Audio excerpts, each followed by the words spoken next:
John, it's here, the big one. How's the preparation going for Sunday's game against second-placed York? Yeah, I mean, obviously, first of all, we had to look back at the Hunslet game, as is the process in coaching. You look back, you review, you decide what you can do better, then you practice and attempt to do that better on the training field, and then you really start looking in depth at what you've got coming up, and that process has started. But we know we've got a heck of a challenge. They're a really good rugby league team.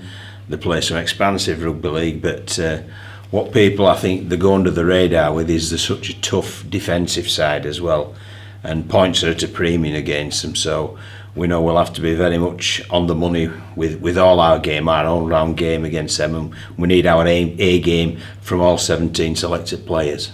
Do you feel that playing Newcastle, then Hunslet, and now York has perhaps prepared you for the toughness of what to expect from Sunday's game? Yeah, I'm certain it has, because Newcastle threw problems at us and it was a real tough physical game, and I thought Hunslet provided a different type of problem to us, and they moved the ball a great deal. They were very expansive in all areas of the field, so we had to handle that.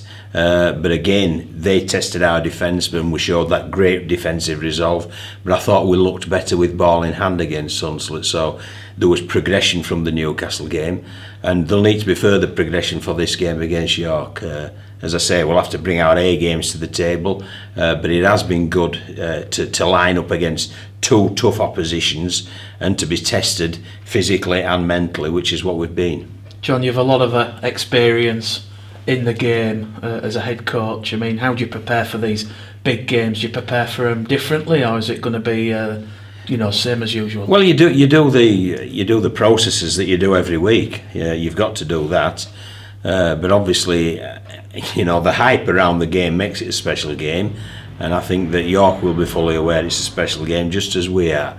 I mean, the ticket sales are going tremendously well.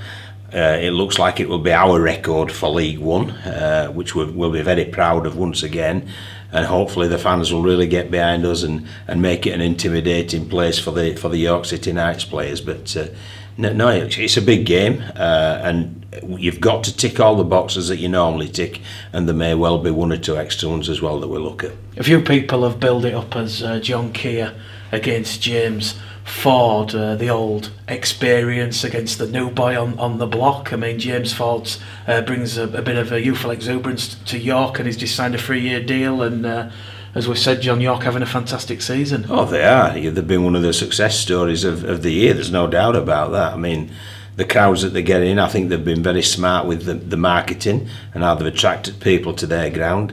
I think the standard of rugby that they're playing, it's good to watch.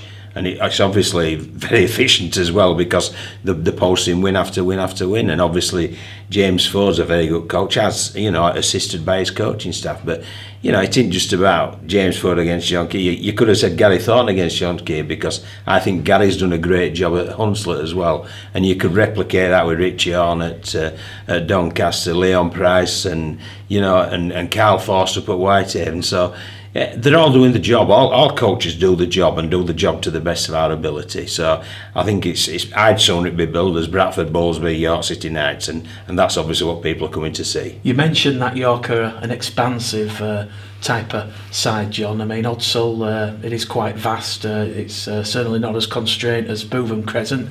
Are you expecting a free-flowing game of rugby league? I'm expecting a competitive, tough, difficult game of rugby league. That's what I'm expecting, and whether it takes on a free-flowing type, I don't know. There's all sorts of factors that you look into that, but we know we'll prepare for how we feel we need to play York that will benefit us to the greatest degree, and that's what we're endeavouring to do. So it'll be a tough game, I can guarantee you that.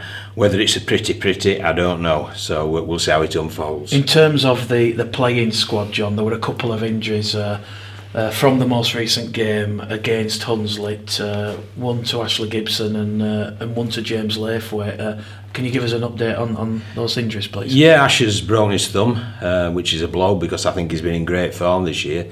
He's been a real consistent performer for us, but today he's actually having it operated on. So 5 days, I think it's a bit too early for him, so he'll certainly be missing.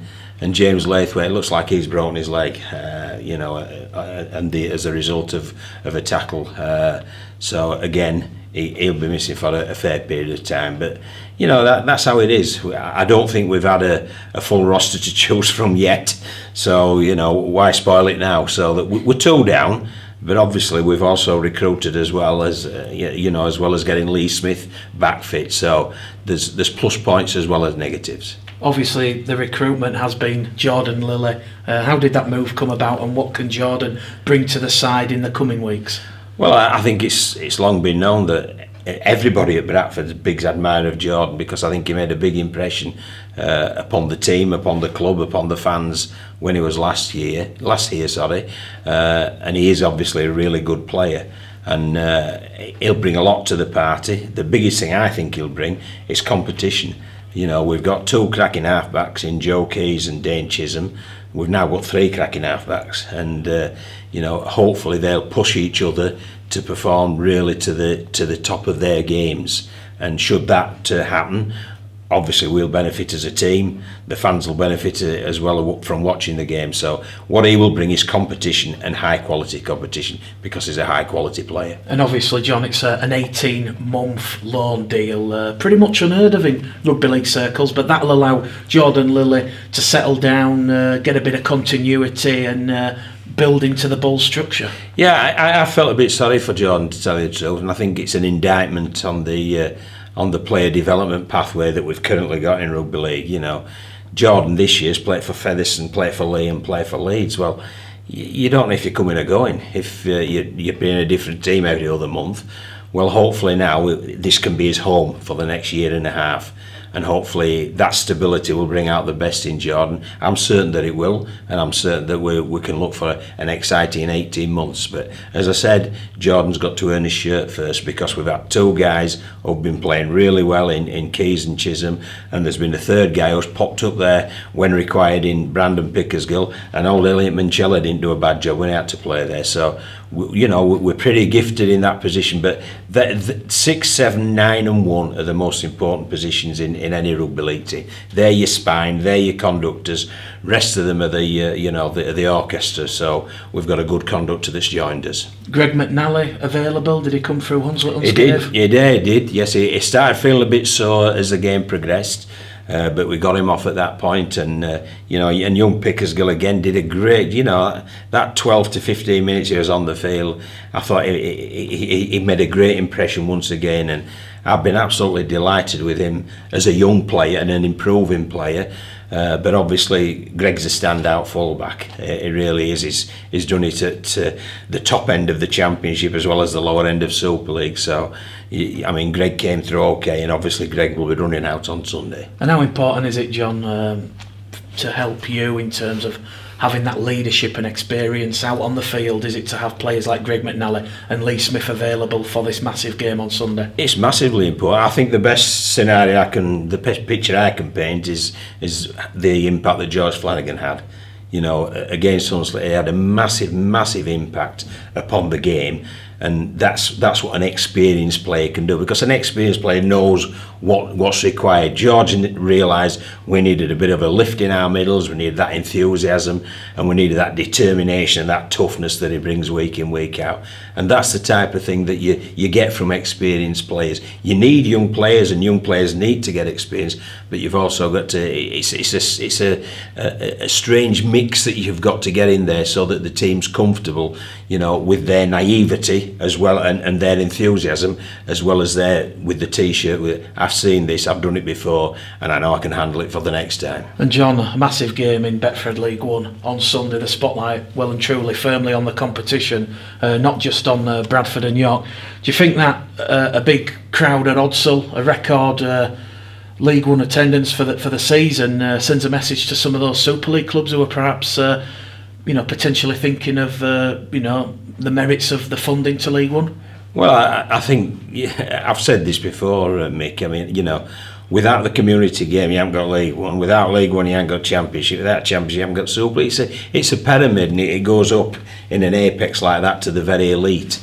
But in order to reach that apex, you've got to have some foundation at the bottom as well. And if they do cut funding, and I don't just mean to Championship League, I mean to the community clubs and things like development officers and putting money into schools as well. If they cut that money, they're cutting the nose off to spite the face.